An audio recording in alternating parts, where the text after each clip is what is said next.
Not good. Hey guys, do you remember this one where we had the three vehicles sort of fighting to get in the workshop? Anyway, we knocked off the Hilux without too many complications. Of course, there was some complications, but we overcome those pretty easy. But this rusty one, do you remember the one with the rusty nuts and bolts?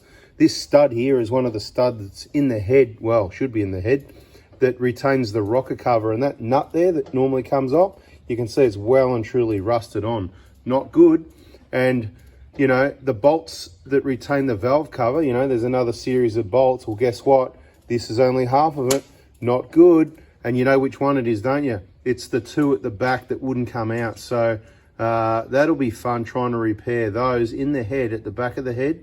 Stay tuned, because you might really want to know about what sort of solution we come up for this one. Fun and games. I mean, have a look at these fuel pipes. We've got them sitting in the drain tray here. Have a look at this one. This is number 4 fuel pipe. I mean, look at the condition of that. I mean, look at the corrosion on the thing, right? It's just about, seems like it's just about rusted through. It is kind of almost, you know, that wouldn't have lasted a lifetime. That is well and truly, and this is what I'm talking about. Every vehicle varies, but once we do this injector job, do not take off your fuel pipes, okay? This is the whole thing, right? So when people, 1 in 1,000, P0400, you've got a slightly blocked EGR cooler, don't take off the fuel pipes and clean the EGR cooler. Do yourself a favour.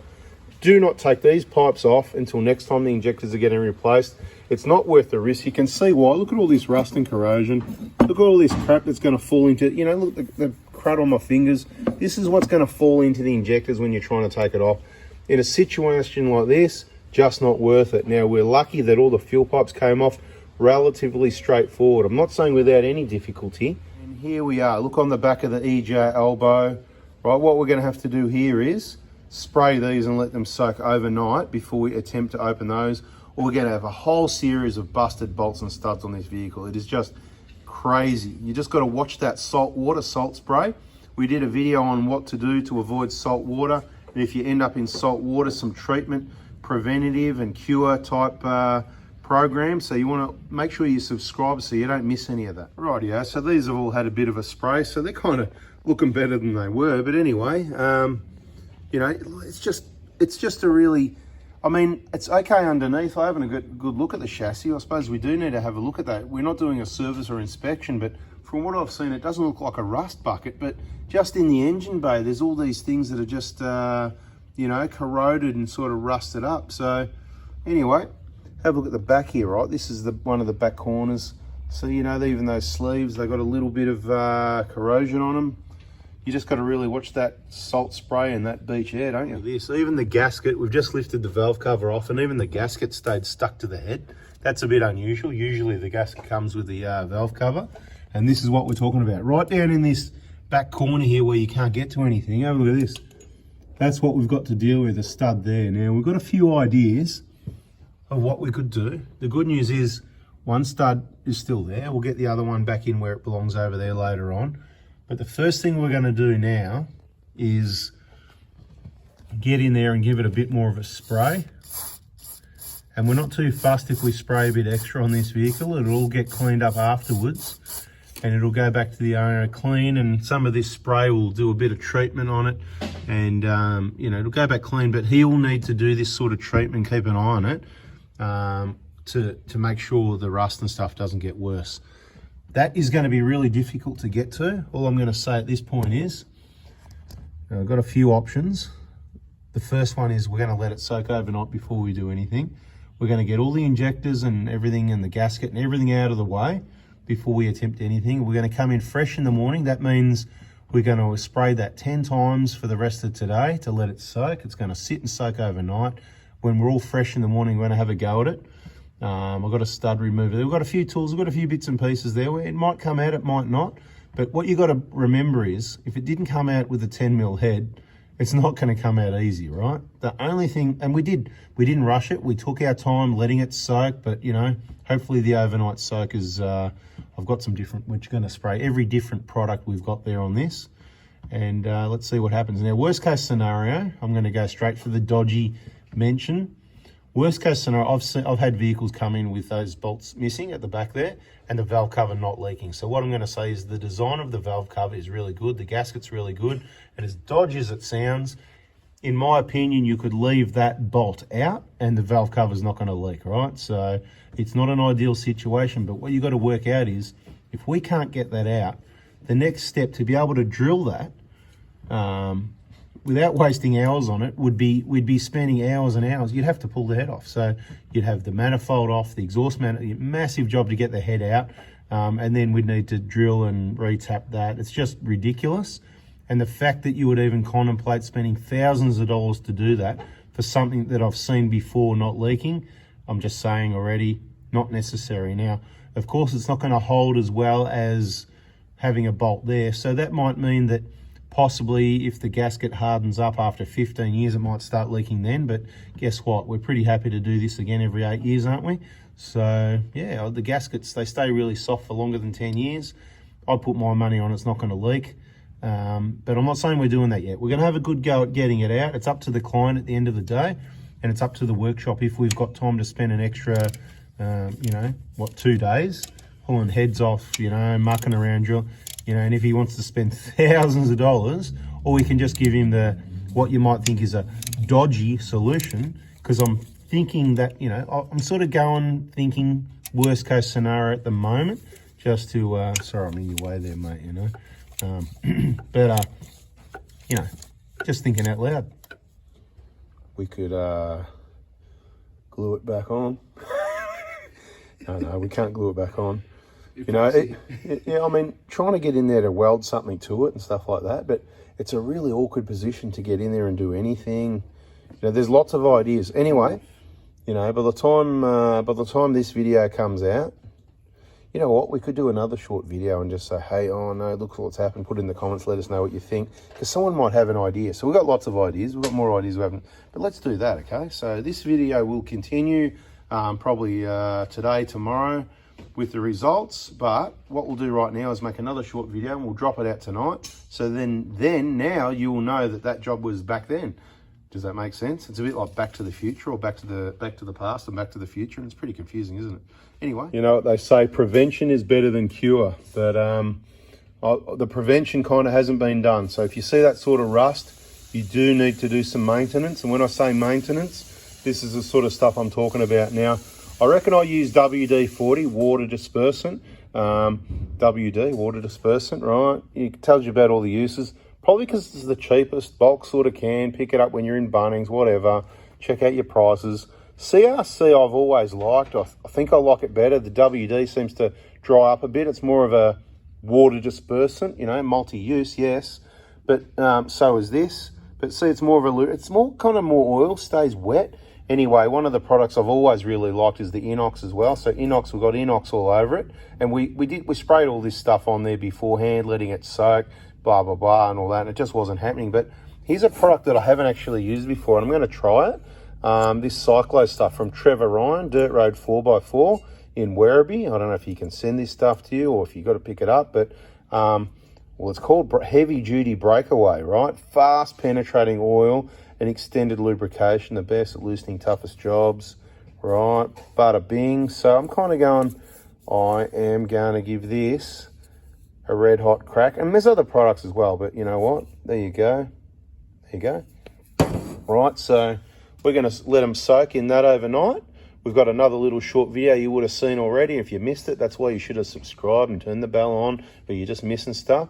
And we're going to have a look at the comments there. That might give us some other ideas. And we've got some tools here. We've got some, what do you call it, stud removers and bits and pieces like that. Of course, we've got drills and, what's that then, easy outs. Things get messy. We've got all sorts of tools that we don't want to use. Do you hear me? We don't want to use them. So give us some ideas, welding, little bolts and nuts and things on there. We might be able to, it's not long enough to do the 2 nut trick. Yeah, we know about the 2 nut trick, but put it all in the comments anyway, because we don't know everything. And there's things I haven't mentioned that I'm thinking of, and I'll try and remember to mention it in this video.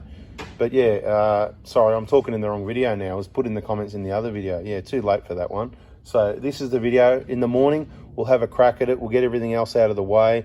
We'll see if we can get that stud out. My, what clean hands you have this morning. Go.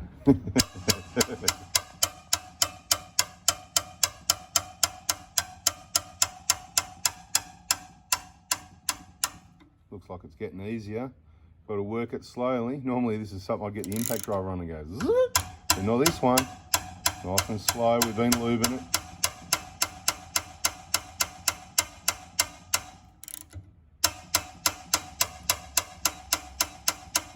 Anyway, we'll finish this and we'll head over to the head and see what that looks like after it's been soaking all night. Okay, so there it is. It's been soaking all night. We're going to give it a bit of a clean up now. We've got a few options. Appreciate the comments in the other video. That'll be like a few weeks ago now, something like that. But look, it's quite a difficult place to get into as far as any welding and stuff like that. The 2 nut trick.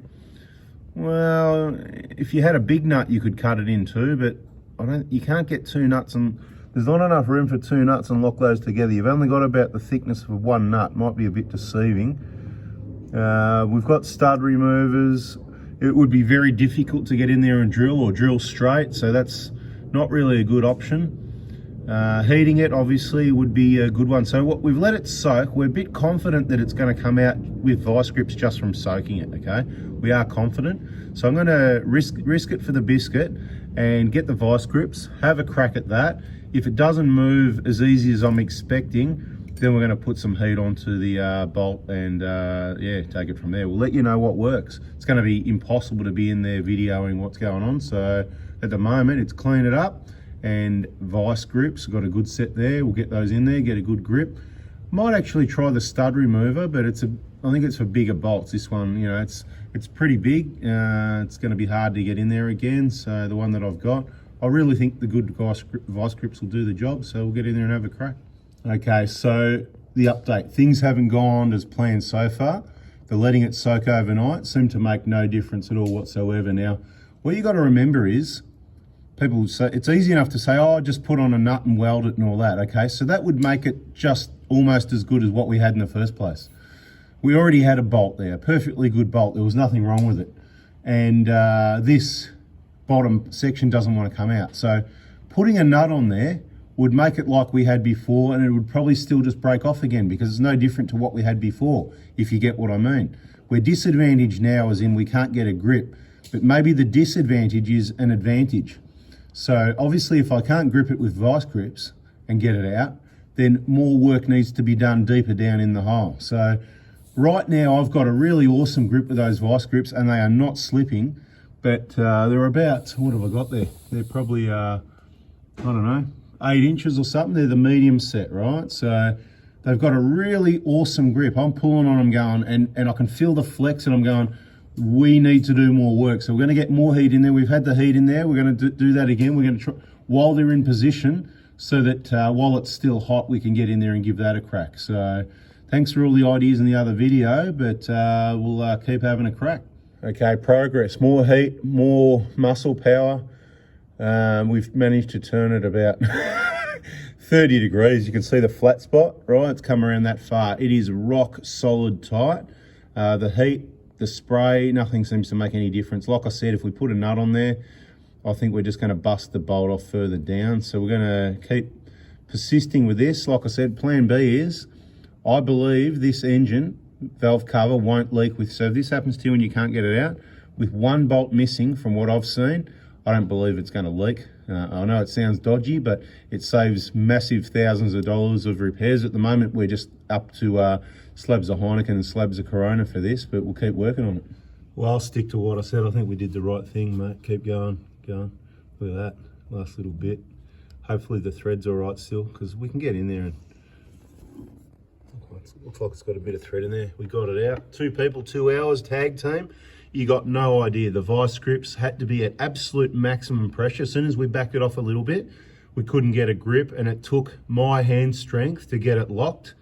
Johnny couldn't quite crack it on full pressure each time, so that's how tight it was, mate. And he pumps the iron, mate. So there you go, mate. Watch out. If anybody wants an arm wrestle, come and see me.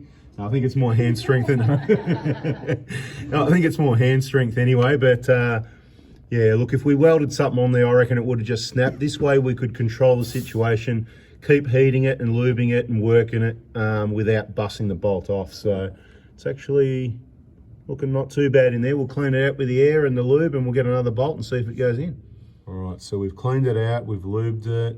It's hard to hold it straight without the cover there, but no, I don't think that's quite straight. I tried, I couldn't get it. That's it, that's straight right there. Now, will it turn or not? Nah, so it goes one, nah, don't even worry about it. So we've got to get the M6 6x1 they are, I'm pretty sure. We'll double check that. If this happens to anyone, we're gonna have to put the tap and clean it up, which is no surprise either.